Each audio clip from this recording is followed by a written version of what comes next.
Alright guys, so lab safety test tomorrow. Make sure you read it, get it signed. If you're remote learning, you can get signed whenever you come back.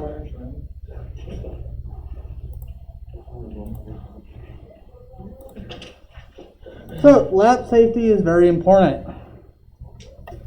So I took chemistry in college. So if you were to walk into this classroom, and let's say there's dirt or something on your table, what would you do? So wipe it off. So you now have a chemical on your hand. Does anyone know what acidic salt is? I heard it. Has anyone ever seen The Mummy? Remember the scene where he opens up the coffin and the sand comes out? It looks like sand, it's actually salt. And it starts, it's acidic salt, and it starts like dissolving. First of all, that's Hollywood. They don't work like that. A little overnight they can. Acidic salt is a salt like table salt. And when it dissolves in water, it produces acid. Our skin has some moisture in it. So if you were to get some acidic salt on your hand, it's not going to immediately burn you because you didn't get in the water. However, the longer it sits there, it's going to start reacting with the water in your skin and start forming an acid. It will start burning after a few minutes and you'll get a severe burn. So, she wipes it away. No big deal. It's on her hand. She needs to get it off. Well, she doesn't. A few minutes go by, and she takes her goggles, lifts them up, and touches her eye. Our eyes have a lot of water content. So instead of a delayed reaction, it was immediate. After a few seconds, she is screaming at the top of her lungs in pain. Her eye is being dissolved. It is quite painful. Luckily, our professor knew immediately what to do.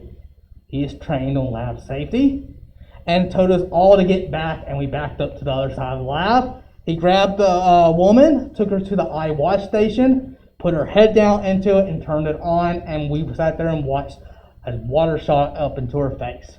He held her there, making sure her eyes stay open. She lost 90 to 95% of her vision in the eye. Unable to see. It was almost entirely black. Couldn't even see a hand waving in front of her. Luckily, though, the professor acted quickly. Even though it's temporary, she did regain about 80% of her vision back, to where it was slightly fuzzy, but for the most part, she was able to see very well out of it. She might not be able to read like she used to, but at least she could see well enough that if you get corrective glasses, not a big deal. If there was any delay, if he did not act immediately and washed out, she probably would have lost the entire eye. If the professor had not forced her to keep her eyes open for 15 or 20 minutes, she would have lost the eye. So lab safety is very important. I have seen lab mistakes. I have seen people get acid in their eyes. It is unpleasant, and lab safety is important and can actually save your life. So this is an image of some cornea damaged by a chemical splash without goggles. It's very important that you follow lab safety rules. So on lab day, if I said we're going to have lab tomorrow, we're going to still meet in this classroom. Do not go into the lab. I might have the door open. I might have all the lights on in there. Do not immediately walk into the lab and see what's in there. You should not be entering the lab without permission. I could be setting up some chemicals in there. You don't know what it is. Most all chemicals that I deal with look exactly like water. They are clear. They have most of them don't have any smell. You would not tell if I have bottles of water or bottles of acid in there. Follow all instructions. Do not start working on anything, even if I have things set up. Walk in there, find a spot, sit down. Do not start working. Working. Don't be picking up, seeing what stuff is. If I give you instructions, do them. Do not conduct any experiments unless you have my permission. Some chemicals are safe, but if they react with water, they explode. So some chemicals, again, are relatively safe, but if you mix them with certain chemicals, they do bad things. When we get to the classroom, you will keep your backpacks in here. We don't want to be tripping over them in the lab. We need to keep the lab free of clutter. So you'll keep your backpacks in here. Know the location of safety equipment. So you need to know where the eye wash station is, where the fire extinguisher is, where the first aid kit is, safety goggles and appropriate aprons. So first day of lab, I will point everything out. I'm sure you already know where they're at. If we are dealing with any heat, chemicals, or glassware, goggles and aprons must be used. I don't know if you're aware of this, but glass has a tendency to spontaneously explode, especially with temperature changes. The glass we have is break resistant or shatter resistant. It's designed in such a way that if you bang it, it won't break. If you heat it up and then cool it off, it won't break. But how it's done is they heat the glass up so that the glass is in tension. Imagine it like a rubber band that's being constantly stretched. A rubber band, when stretched, you can't really move it. It doesn't like to bend, it doesn't like to break. However, because it's in tension, if an issue occurs and it breaks, the glass likes to fly apart at high speed and in very sharp fragments. So, have you ever had a water gun sprayed into your eye? You ever took in a shower and looked up and had water hit your eye? What's your natural instinct? Close them. If you're washing the back of your eyelid or washing your eyelids, will that get the chemical out of your eye? It is going to be unpleasant. You will not enjoy having water thrown into your eye. You are going to want to close your eyes and keep them shut. Also, you have a burning acid or burning chemical in your eye hurting. It is going to be painful, and you're going to have to force your eye to stay open. And you must do this for 15 to 20 minutes at least. If something like this occurs, well, chances are I'll send everyone out into the hallway or to the office, at least one person to go to the nurse, while I stay and try to help force your eye open. Safety shower by sink. So if you get a chemical that sprays onto you, some chemicals like acid will eat through your clothes and start burning your skin. It won't start burning your skin until the acid is removed. Only way to remove the acid is by lots and lots of water. It will be unfortunate, it probably will be embarrassing for you, but it's better than having permanent scarring burns in your life. But if a large amount of acid or chemical gets on you, you will have to stay under a shower of water while the chemical is being washed off. Again, I will try to send everyone outside, someone get the nurse and the principal, and I will stay and ensure the water is being washed off. Again, you're not going to like the experience, but it's better than being permanently disfigured or having to lose an arm or even death. We will have some dangerous chemicals in chemistry. We will be using them, or I should say I will be using them and y'all be watching. But there is a chance that I might drop it, and I plan on doing only the dangerous chemicals in the fume hood, so there's a glass separating us. There is a chance the bottle tilts upper, it goes down onto the floor, splashes against someone's leg, in which case we have to use a safety shower. Fire extinguisher. Has anyone ever used a fire extinguisher? Very simple. Pull the pin. It's like a hand grenade pin. You pull it out, point it toward it, and squeeze the handle. Is there any more 10th graders that need a schedule change? Go ahead and make your way to the office. Any more 10th graders need a schedule change? Make your way to the office, please. How fire extinguishers work is they don't get rid of the fire. They starve the fire of oxygen. It suppresses it. Now, if you imagine a bonfire, you have some wood on the ground and flames going up really tall. If you take a fire extinguisher, most of them are CO2 based, and you point it directly at the flames, you're not going to put out the fire. What you're going to do is have the flames disappear, and as soon as you start spraying it, it's going to immediately catch back on fire. That's because CO2 rises straight up into the air. What you want to do is point it at the wood, the actual object creating the fire. You want to put it at the base of the fire where the fire is being done, and it will starve oxygen. Because the whole point of it is to rob the area of oxygen so the fire has no fuel. Do not spray anyone with a fire extinguisher. They won't be able to breathe. You will rob them of the oxygen because it's mostly after you initially spray it, it's invisible. All the oxygen around them is robbed, temporarily at least.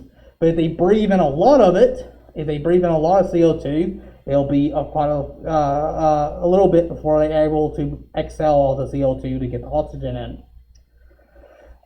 First aid kit will contain Band-Aids and burn cream. If you've ever been burned, it's painful. Burn cream has lidocaine in it that will remove the pain.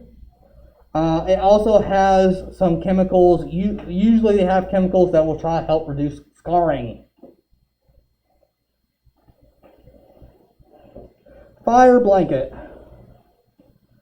If your hair catches on fire, or if you don't know this, your hair is extremely flammable. It is so flammable that it burns so fast that it can't continue burning. What I mean with this is if you had like a strand of hair, a single strand, it would look like a fuse, a really fast fuse. You'd light the tip of it and it'll move so fast that it can't catch the rest of the hair on fire.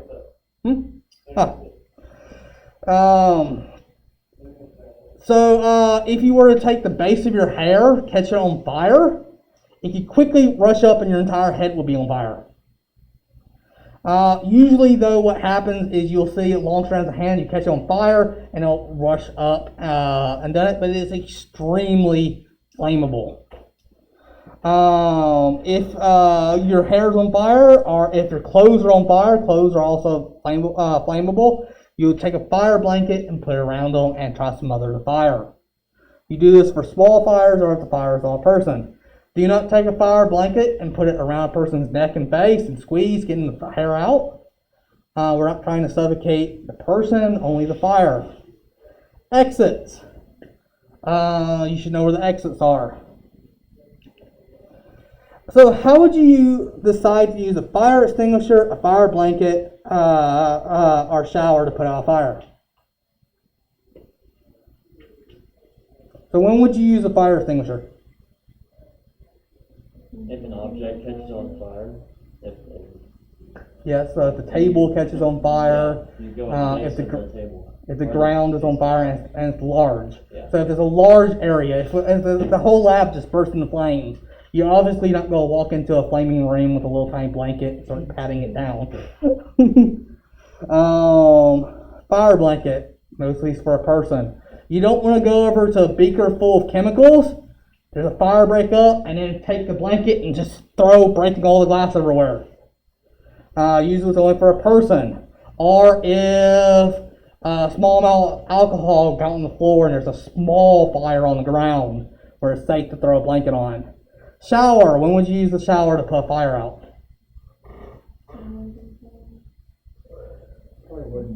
You do if it's a chemical.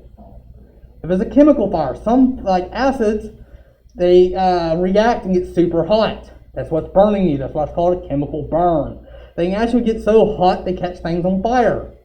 Which means if you were to take a blanket, put it on, got the fire out, you remove it, new oxygen comes in, and the acid begins dissolving and catching things back on fire.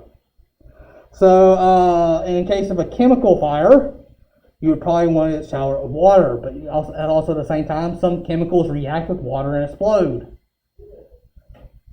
White phosphorus. Does anyone know what white phosphorus is?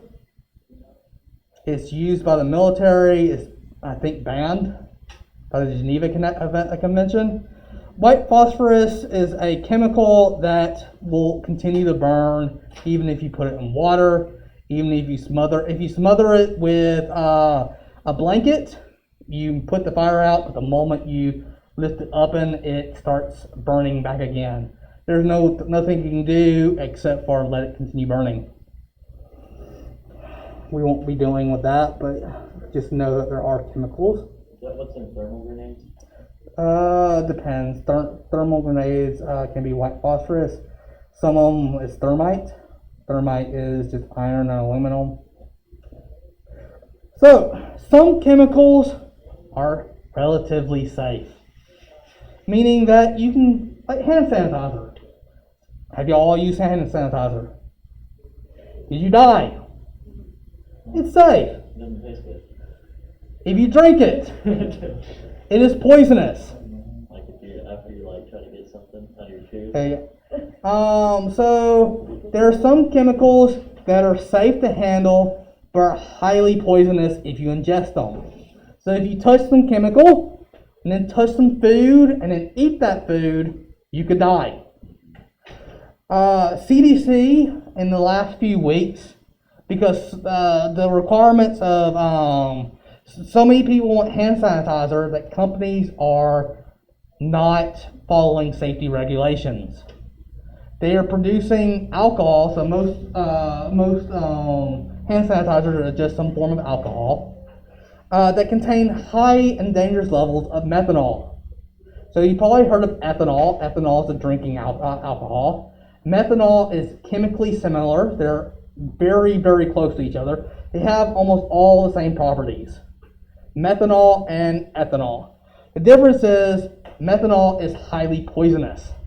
In the production of moonshine and alcohol, they distill the alcohol, allowing the methanol to be removed. Some companies right now are producing hand sanitizers that have dangerous levels of methanol in them, which means they're fine because ethanol and methanol are the same. You can put them in your hand, it's fine. However, you put a little bit in your mouth, the effects of methanol is permanent blindness. Initially, it just takes a tiny amount and you get permanently blind. A little bit more than a small amount, maybe a shot glass worth, lethal. So you squirt a whole bit, or it really became problematic, I think, when Trump mentioned people should start drinking or injecting hand sanitizer. People have died. But again, hand sanitizer is relatively safe to use, but you do not want to ingest it, especially right now. So no eating in the lab. You should wash your hands before leaving. Again, you don't know what chemicals have been on the table. You don't know what chemicals have been used and what chemicals you have soaked up onto your skin. No matter how minor, report all accidents and spills to me immediately. You do not know all the reactions that can occur. You don't know a lot of the dangers. I will forget to tell you that in this rare instance, if you happen to be standing on your left foot while having a cell phone pointed out, while touching that, while drinking another chemical, it could kill you. There are rare situations where if two chemicals mix, they produce toxic fumes. If you spill something and don't tell me, that chemical could be very safe. And then someone spill another chemical on top of it. It can produce something very bad. Two chemicals can be safe, but when mixed together is bad. And I need to know if there's any chemicals that have been spilt. Also, whenever I was in high school, I graduated from here in 2007, we used to do blood tests at the school. If you wanted to know your blood type for a biology class, they come into the chemistry lab And it's like a diabetic thing where it takes a needle, sharp poke, you get a blood sample, you put it in a card, the card tells you you're AB positive. This one girl either didn't know or forgot to mention that she had a clotting disorder, meaning she did not stop bleeding. She didn't tell anyone until about 3 or 4 hours later at the end of class. I've gone through 6 Band-Aids. I need another Band-Aid. She didn't realize that's dangerous. That you're not supposed to just keep putting new Band-Aids over a wound because they're soaking up on blood. Also, there are some chemicals. Like I said, you get them on your skin, safe. You get them in a cut, bad. There's lots of different interactions. I will give you an overview on some of the dangers, but there are some things like it take all day to explain all the risk, and I don't foresee it. That's why you tell me if there's anything wrong. Snake venom, for example. Let's say I had like a shot of rattlesnake venom. If I were to drink it, what would happen? I'd have an upset stomach and I'd be perfectly okay. As long as I have no ulcers or any cuts in my stomach, snake venom is not poisonous. It's venomous, which means it has to go into my bloodstream. As long as the snake venom if there's no cuts or ulcers, nothing that would allow the venom to go from my stomach or digestive tract into my bloodstream, it's relatively safe. Even though a single drop of it injected into my bloodstream would kill me. Usually the analogy a lot of people do is you can drink a gallon of it and be fine, but there's other issues with drinking a whole gallon of snake poison. It won't be pleasant. It will cause indigestion. But relatively, there's some things and chemical reactions that are surprising that you just mostly don't even realize. So it's important that you tell me because I might not have remembered to tell you or didn't think of it. And it just so happened that you tell me something and I remember, oh, that's bad. We need to do something about it. In an emergency, call me. So biology will be also used in the lab. If there's any preserved biological material, I know we have in the refrigerator in there a pig's heart. Do not play with preserved organisms. They were once alive. You should handle them with respect. Be ethical. And if we ever get living organisms in there, do not shake or damage the specimen. Do not harm them. Whenever we're done with the lab, you're not free to go. You need to clean up after yourself.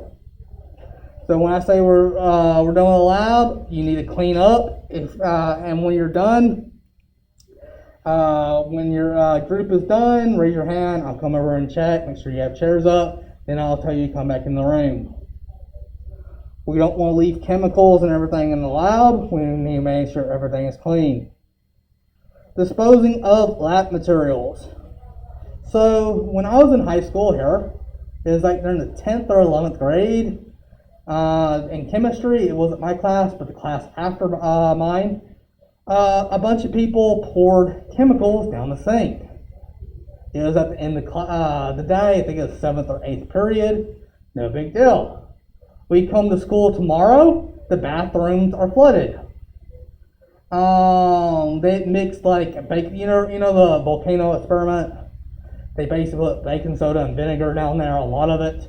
The gas built up and burst the pipes. How easy do you think it is to get underneath the school and fix the pipes? We had bathrooms shut down for 2 weeks. No running water. Can you imagine not being able to go to use the bathroom for 2 weeks at the school? It was unpleasant. Do not put anything down the pipes without me telling you it's all right. Broken glass. Do not put broken glass in the trash can. It is sharp and will rip a hole through the plastic. These trash bags in particular are very thin. We do not want Miss Bambi to pick up the trash bag and glass just falls out everywhere. Also, do not collect broken glass with your hands. Horse playing. I treat lab safety very important. Lab safety is top priority for me. I've been in labs and witnessed some things go wrong. I've witnessed people get acid on their fingers.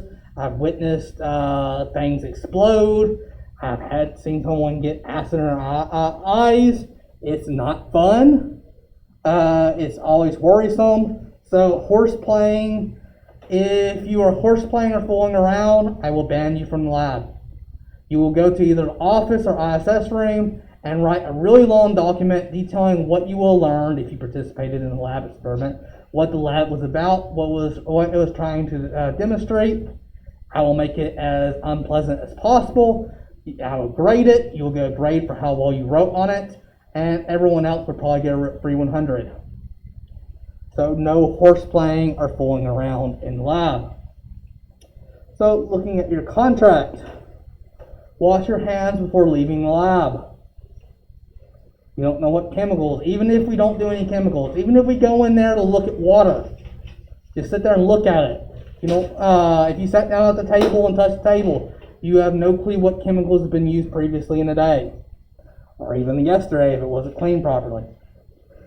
Fire drills. So, this building is mostly flame retardant. What flame retardant means is that it slows the burning of fire. Meaning that if a fire were to break out in the lab, this entire school won't burn down in 5 minutes. It's not like a house. You might have seen Christmas trees catch on fire, and in 10 minutes the entire house is burned down. This school will probably, the fire won't even spread, but even if it does spread and burn down the whole school, it's going to take a long time. It is not something that will be quick. When the fire alarm goes off, you do not have permission to leave my room or leave the lab. For example, let's say that we have the Bunsen burners and natural gas going on. You have natural gas line on, home ec as burnt a cake, fire alarm goes off, and you all leave the room with gas running. What was a non-serious issue has just turned and become a very serious issue, and you could cause a large explosion. So we're in the lab, and the lab fire alarms go off. We will need to shut everything down, and then you do not leave until I give you permission to. The only exception to this is if there's massive amounts of smoke coming in and you feel like your life is in immediate danger. How many times has the fire alarm gone off that you saw smoke and felt like your life was immediately in danger? And here at the school, never. Almost everything is probably a Miss Heather situation. Either that or it's home ec. I remember one year when we had a major fire that burnt an entire storage closet. It did nothing to that room. It burnt the drywall off. All I had to do was repaint it. But it was nothing serious because, again, the school is flame retardant, meaning that it's slow. Fire does not easily spread. It will burn, but not as easily. Another thing about in the classroom, if we have a fire drill or fire alarm go off and we're in this classroom, you are not free to leave then either. You will go line up behind the door, giving me enough space. We talk about this at the beginning of the year. Us teachers have meetings about it. As you are aware, there are school shootings that go on in America. One of the number one things they've been seeing is shooters have been switching on the fire alarm. They stand at the end of the hallway, they look down it, and they see a whole bunch of students or targets come out toward them. What will you do in the case of a fire alarm? is I'm going to stick my head out. I'll go stay behind. I'm going to let a few other classes go first. So would Like- you take a bullet for us? What was that? Would you take a bullet for us? It depends on the situation. In the arm, yeah. I'll be a hero. In the chest, nah.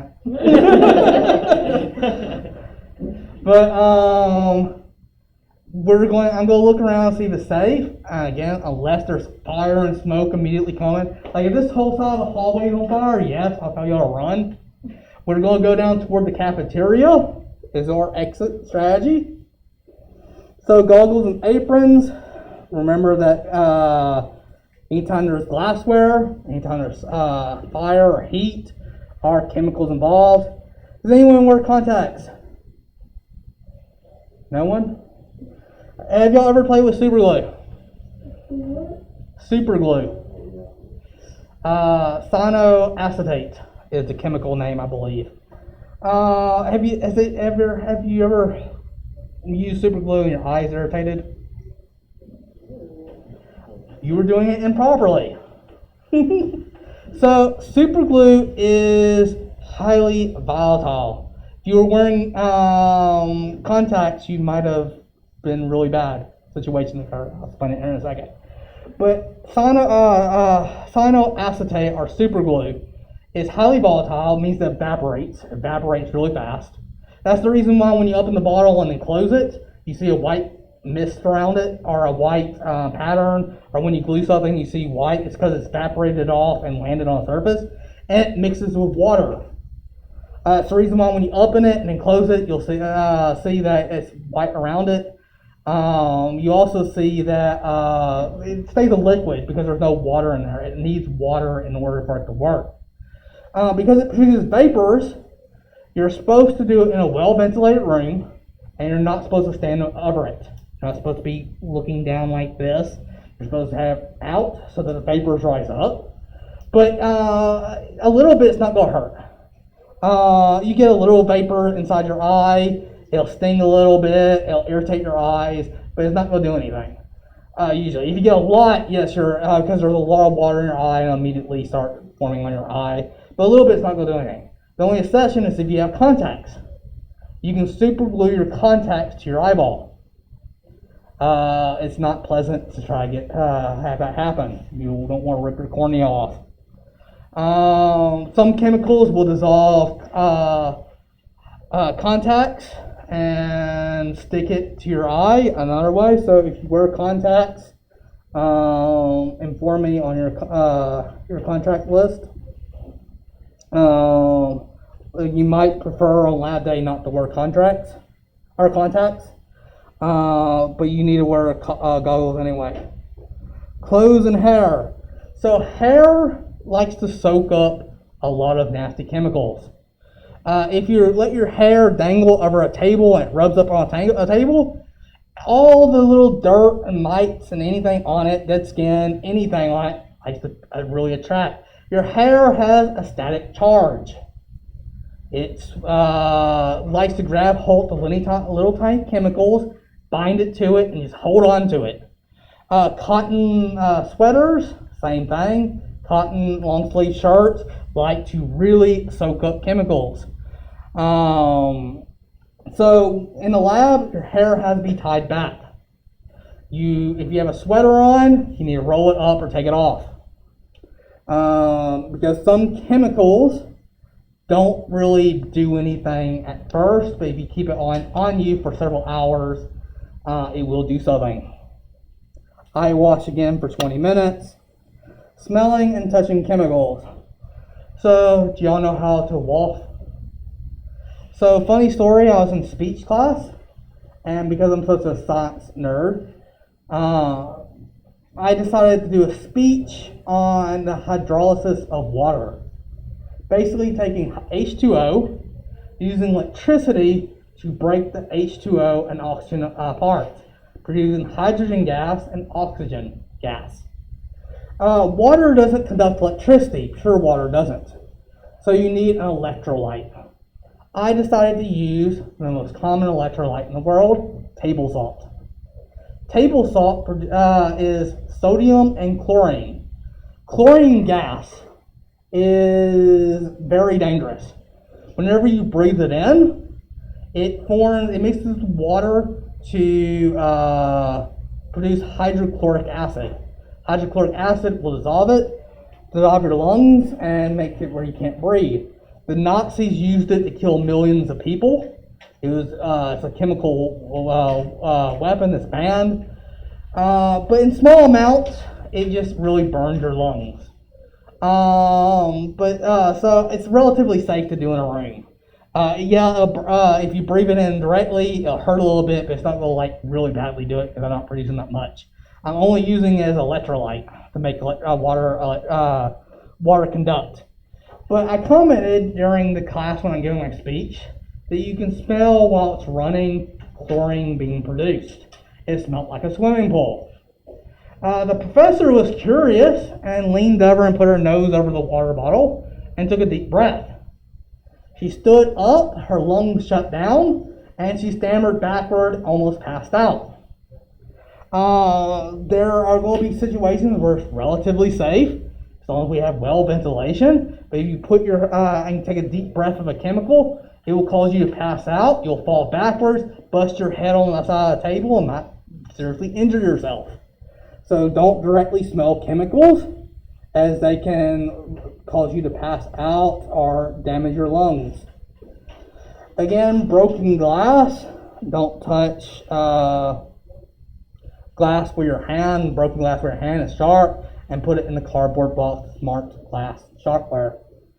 Electrical equipment. Has anyone ever been electrocuted? How was it like? How much wattage?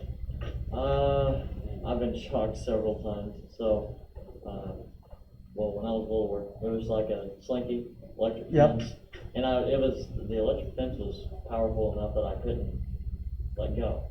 Yep. It was just kept my hand there. How'd you get free? My brother had to yank me off of it. Mm-hmm. What happened to your brother when he grabbed you? He got a little shock, but not near as much as I was taking. So, if you ever take an A&P, anatomy and physiology, how your muscles work is your brain sends electrical signal, keyword electrical signal, down to your muscle that causes it to contract. So if I go up to electrical fence, so imagine we have a electrical fence, and I go and I touch it. My hand's going to immediately collapse, and I'm going to yank it down. It's so quick that you don't realize your hand has collapsed. And you pull it back and your hand's hurting, no big deal. Now notice what happens if I do it like this. The muscles in my hand, because of the electrical fence, are going to want to collapse. Your hand is going to squeeze harder than you ever squeezed. You have never been able in your entire life to make a fist this strong around the electrical wire. Now, cattle fences, which I assume is a cattle fence, aren't usually rated enough to really kill you that fast or hard. Cattle, I don't even know if it's worse than the mains electricity.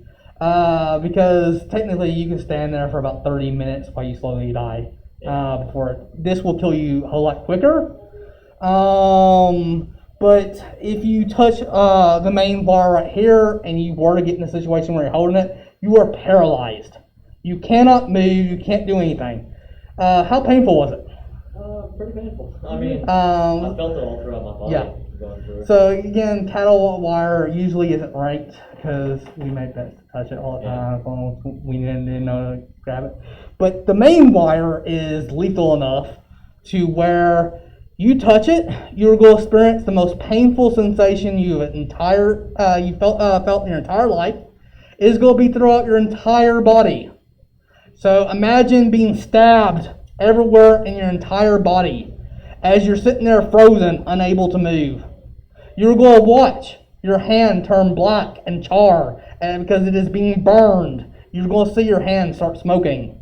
You are entirely petrified. Now, normally, you do not die unless electricity goes through your heart. So you're going to basically cook yourself by electricity. And if someone comes up to you and puts a hand right here, electricity is going to flow through your heart, and if you walk up to someone being electrocuted, if it's high enough power like this, you just killed the person you just tried to help. Electricity has gone through him, you've just killed him, and because electricity is causing the muscles contract, they're not going to let go. They're dead, but they're still stuck there. And now you're being electrocuted, and you're in the exact same situation. Cattle fences, like your brother went and got you off, you got a little shock. These power line is enough that the next person who touches you won't get a little shock, they'll get a big shock. My step-grandpa, he was wiring up a house, and a voltage went through his hand. It blew off his foot, or half of his foot, and blew both of his hands up. Yes. Pretty bad. So, if someone's being electrocuted, do not touch them.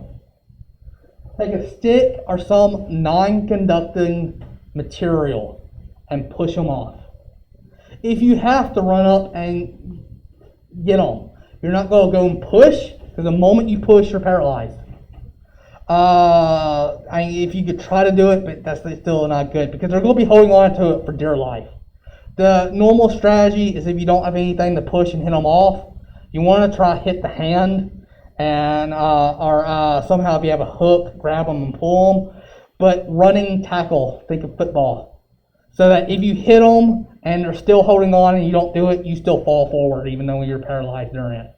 So your momentum can carry you while you move. So we use microscopes, and we have a whole bunch of other stuff that I'll be plugging up, hot plates. Whenever you plug something up and you go to disconnect it, you never grab by the wire and pull. This one in particular, I think it's USB. This is safe, even if I could cut this wire and touch it to myself, the current is, I take that back, because it's 3 amps. That's enough to kill you. By the way, how much amps is lethal? So this has about 2 amps in it. Y'all know the lethal amount? 0.01. This has 2. This is about 1,000 times more current enough to kill you.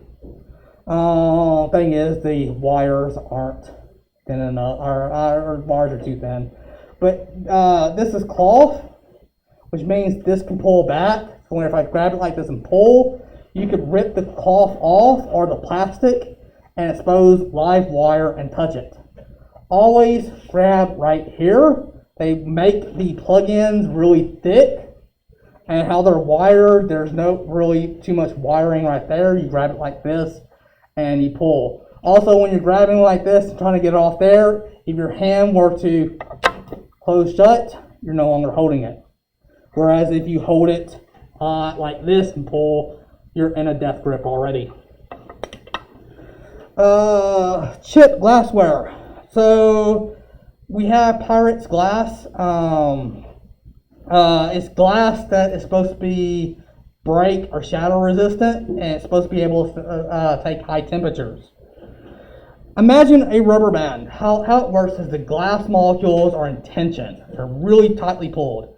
So imagine a rubber band that's stretched. If you go over there and try to move it and bend it, it won't. It's really stiff. So what happens though if you take a knife and cut it? What happens to the rubber band? It splits violently. It's like a slingshot, and you let go, it goes. So the molecules are in tension.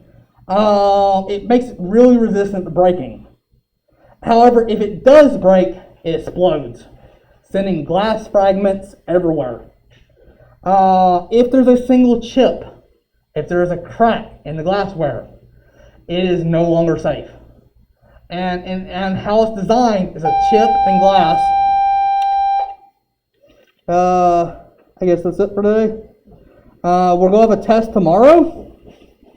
I'll post on the video and this, but test tomorrow, make sure you read it. Also, if you haven't done it, Google Classroom. Go into Google Classroom and sign up.